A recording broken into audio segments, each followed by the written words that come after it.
мърдаше. Къде е мърда някой? Ето, виж там. Я да видим. Ето.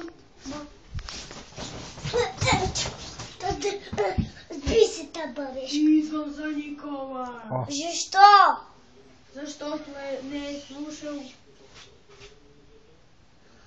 Ако той спи, аз ще сбия кръвта от лицето. Да скрим. О, тата. Какво става, бе, тата?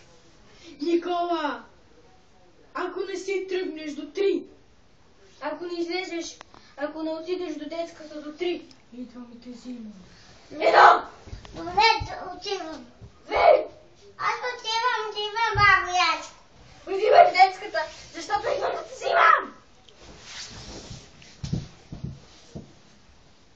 Не идвай, аз ходя на работа. Ела, бе, тата, бе. Добре. Мама, тя ми каза, отивам там. Къде да отиваш, тата? Тя ми каза, отивам от татко. Кой така ти каза? Тая. Коя е тая? Тая баба Яшка ми каза. Баба Яшка ти каза да отиваш от татък. Да. Я и кажи, я си гледай работата. Я знае работата. Какво искаш от мен? Няма пари, няма ножици. Какво искаш? Няма хартии, нямам лепенки. Какво искаш? Няма. Искам да слушаш в детската. Тата там ми казва да ходя там. Тя ти казва да слушаш в детската, не да ходиш оттам. Слушам. Ще обиждаш ли още? Не. Какво си казвал на госпожата? Ами, нищо. Кажи какво? Добре се. Те те убия с този пистолет да не говори. Чува да убия. Добре, ама ти кажи какво си казал от детската. Аз съм казал стихотворение. Как стихотворение, бе? Какво си казал на госпожата? Какво си я напсувал? Ами, когато се е хиливо, ще шопашкаш стихотворение. Кажи го.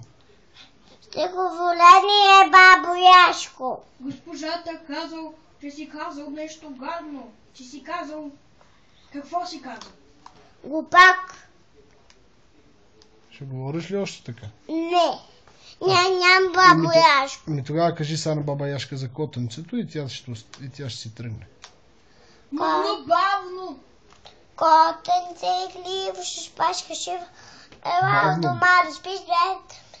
Аз коза не знам. Малко параганика, печенце баничко. Не разбрах. Бавно и го кажи. Котенце и хлиб, ще шпашкаш. Малко параганика, печенце баничко. Хайде, бабо Яго, отивай си. Ходи ти в коридора и тя ще си отиде. Да отида в коридора и ти се станеш ли? Да. Добре. Ами искам ти да ме... Искам в детската.